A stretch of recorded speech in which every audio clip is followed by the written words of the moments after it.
Was sind die Top-Steuerfragen deutscher Auswanderer? Diese werde ich dir in diesem Video einmal vorstellen und dann auch natürlich kurz beantworten.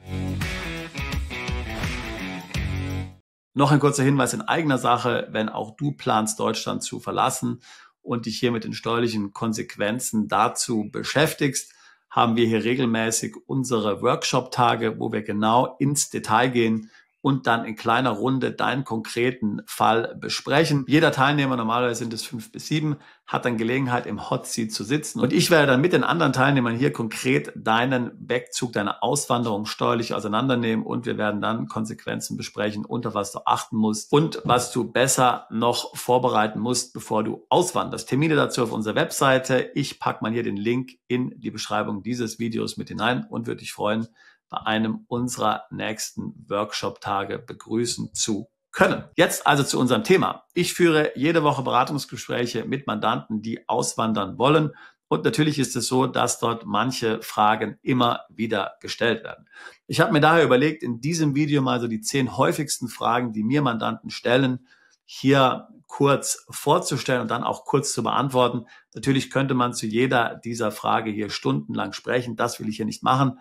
Ich werde das hier sehr knapp, sehr vereinfacht vorstellen und Details müsste man dann zum Beispiel in einem Beratungsgespräch beantworten. Aber dennoch denke ich, dass auch diese Kurzvorstellung der 10 wichtigsten Steuerfragen von deutschen Auswanderern etwas bringt und du daraus etwas mitnehmen kannst. Also nun die 10 Fragen, keine besondere Reihenfolge. Los geht's. Frage Nummer 1. Wie beende ich die unbeschränkte Steuerpflicht in Deutschland? Diese beendest du, indem du deinen Wohnsitz in Deutschland aufgibst und indem Deutschland nicht mehr Ort des gewöhnlichen Aufenthaltes ist.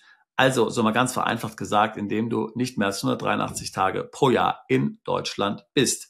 Wenn beides gegeben ist, dann endet die unbeschränkte Steuerpflicht für dich in Deutschland und du bist dann allenfalls noch beschränkt oder erweitert beschränkt steuerpflichtig. Frage Nummer 2. Bin ich als Immobilienbesitzer von der Wegzugsteuer betroffen? Normalerweise nicht. Wenn du Immobilien besitzt im Privatvermögen, bist du nicht von der Wegzugsteuer betroffen. Du bist von der Wegzugsteuer nur betroffen, wenn du an Kapitalgesellschaften im In- und Ausland beteiligt bist. Hast du natürlich nun ein Unternehmen, was Immobilienbesitz hat, ja, dann bist du von der Wegzugsteuer betroffen. Wenn es sich bei dem Unternehmen um eine GmbH zum Beispiel handelt, dann musst du dich also mit dem Thema Wegzugsteuer auseinandersetzen. Die Wegzugsteuer richtet sich nach dem Wert des Unternehmens. Wenn dort Immobilien drin sind, dann kann das natürlich ein ganz erheblicher Wert sein. Frage Nummer 3. Bin ich als Einzelunternehmer bzw. Freiberufler von der Wegzugsteuer betroffen? Gerade eben hatte ich ja gesagt, dass du nur von der Wegzugsteuer betroffen bist, wenn du an Kapitalgesellschaften im In- und Ausland beteiligt bist, zumindest 1%. Damit wärst du also als Einzelunternehmer oder Freiberufler nicht von der Wegzugsteuer betroffen. Oder doch?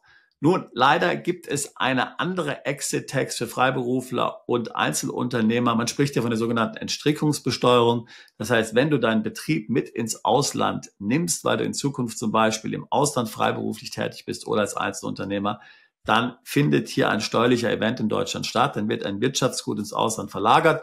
Man spricht auch von Funktionsverlagerung und darauf ist in Deutschland Steuer fällig. Das lässt sich aber in der Regel stark reduzieren oder sogar ganz eliminieren über einen sogenannten Unternehmerlohn, solange dein Gewinn, sage ich mal, nicht mehr als 150, 160, vielleicht 180.000 Euro beträgt. Frage Nummer 4. Zahle ich als Rentner auch nach der Auswanderung in Deutschland noch Steuern? Das ist eine gute Frage. Tatsächlich sind sämtliche Ruhestandsbezüge grundsätzlich in Deutschland steuerpflichtig, auch nach der Auswanderung. Allerdings gibt es hier Doppelbesteuerungsabkommen, die abweichende Regelungen enthalten.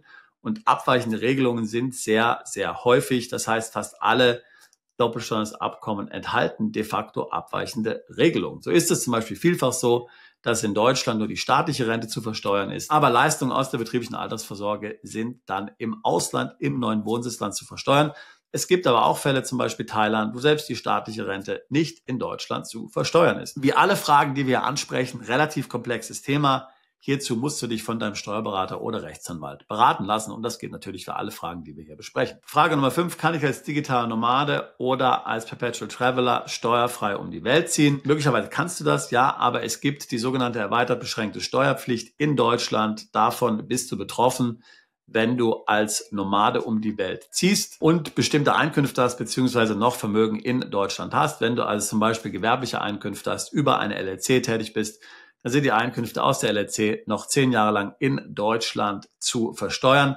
Auch bei Krypto gibt es ähnliche Thematiken. Also hier steckt der Teufel im Detail. Leider ist es nicht so einfach, wie es hier vielfach auf YouTube von manchen so dargestellt wird. Frage Nummer 6. Steuerfrei leben. Ist das tatsächlich möglich? Ja, es ist tatsächlich möglich, aber man muss es natürlich sehr genau vorbereiten. Ich hatte gerade eben schon gesagt, viele denken, es sei möglich, werden dann digitale Nomaden und sie stellen dann tatsächlich fest, dass es doch nicht möglich ist. Aber es gibt natürlich Länder, wo es keine Einkommensteuer gibt. Zum Beispiel Dubai ist ein solches Land, die Bahamas sind ein solches Land, die Cayman Islands sind ein solches Land. Dort kannst du steuerfrei leben, wenn du zum Beispiel Kapitalerträge hast, wenn du Aktien verkaufst und von diesen Erlösen lebst, dann kannst du dort zum Beispiel steuerfrei leben. Der Teufel steckt natürlich auch hier im Detail. Hier muss man sich also sehr genau mit den genauen Umständen befassen. Aber wenn man es genau plant und die richtigen Einkunftsarten hat, dann ist es möglich, wobei natürlich auch hier Dinge wie die erweitert beschränkte Steuerpflicht berücksichtigt werden müssen, wenn man deutscher Staatsbürger ist. Frage Nummer 7. Kann ich eine Abfindung steuerfrei kassieren? Das geht in den meisten Fällen leider nicht, denn eine Abfindung wird in Deutschland zu versteuern sein, da ja eine Abfindung sich in der Regel auf eine frühere Tätigkeit in Deutschland bezieht. Wenn du eine Abfindung bekommst, die im Grunde genommen auf eine Karenzzeit abzielt, das heißt also, du hast 1-2 Jahre Gardening Leave, hast ein Konkurrenzverbot und dafür bezahlt dich der ehemalige Arbeitgeber, dann ist das ja in die Zukunft gerichtet und wird nicht mehr für eine vergangene Tätigkeit bezahlt. Das kannst du dann natürlich möglicherweise steuerfrei bekommen, wenn du in einem Abkommensstaat lebst, also ein Land, mit dem Deutschland ein Doppelbesteuerungsabkommen hast und wo solche Einkünfte dann nicht besteuert werden.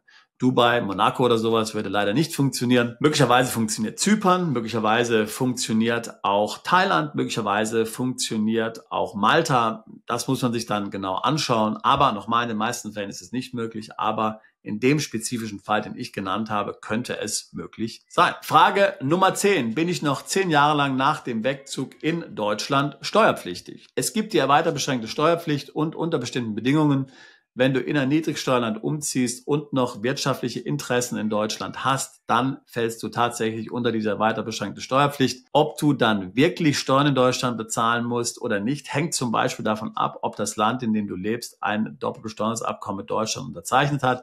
Dann ist es vielfach nicht so. Das wäre zum Beispiel für Malta oder für Zypern der Fall.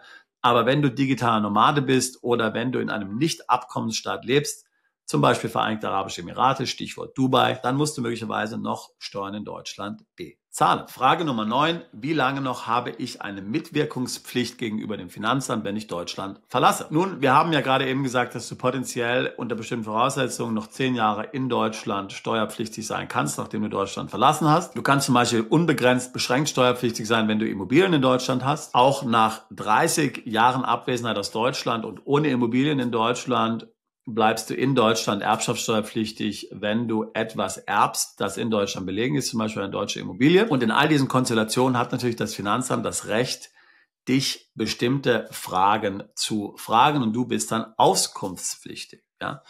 Aber jetzt mal von diesen Sonderevents wie zum Beispiel Erbschaft abgesehen, bist du auf jeden Fall so lange dem Finanzamt gegenüber noch auskunftspflichtig, wie lange es noch Steuererklärungen gibt, die noch nicht hier in Deutschland abgeschlossen sind, wo es noch keinen Bescheid gibt, wo noch am Bescheid gearbeitet wird oder wenn noch Betriebsprüfungen in Deutschland am Laufen sind und so weiter und so fort. Und im Grunde genommen so lange, bis hier die Verjährung für all diese Sachverhalte eingetreten ist. Das heißt, du kannst davon ausgehen, dass du noch etliche Jahre nach dem Wegzug hier gegenüber dem Finanzamt auskunftspflichtig bist. Und wenn du keine Auskunft erteilst, wenn du nicht mitwirkst hier bei deinen Steuerangelegenheiten, dann wirkt sich das negativ für dich aus und kann unter Umständen sogar Steuerbeziehung sein. Frage Nummer 10. Löst ein deutsches Depot auch nach dem Wegzug die deutsche Abgeltungssteuer aus?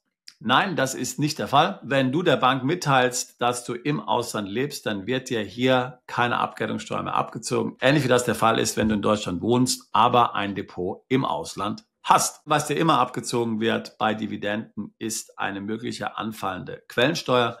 Diese richtet sich nach deinem Wohnsitzland, nicht nach dem Ort, wo sich das Depot befindet. So, das waren sie jetzt, unsere 10 häufigsten Fragen, die mir Auswanderer stellen, die Deutschland verlassen. Also hier in sehr schneller Abfolge, sehr schnell beantwortet. Wenn irgendeine dieser Fragen auch dich betrifft und du möchtest sie gerne im Detail besprechen und natürlich auch alle anderen Fragen, die du hier zum Thema Auswanderung und Steuern hast, dann würde ich mich freuen, mit dir ein Beratungsgespräch zu führen. Link dazu packe ich hier in die Beschreibung dieses Videos mit hinein. Und wer weiß, vielleicht sehen wir uns ja auch bei einem unserer Workshop-Tage oder anderen Events. Ich würde mich jedenfalls freuen, auch dich alsbald zu unserem Mandanten zählen zu können. Bist du Unternehmer, Freiberufler oder Investor? Zieht es dich schon lange ins Ausland? Mach heute den ersten konkreten Schritt in eine Zukunft mit mehr Geld und mehr Freiheit. Buche ein Beratungsgespräch mit Sebastian und seinen Kollegen. Unsere Kanzlei unterstützt Mandanten wie dich dabei, deine Steuerlast legal zu reduzieren, Vermögen aufzubauen und zu schützen und deine persönliche Freiheit zu maximieren. Profitiere jetzt von unserem Fachwissen und unserem Netzwerk. Gehe zu mandatierung.com und werde Mandant unserer Kanzlei.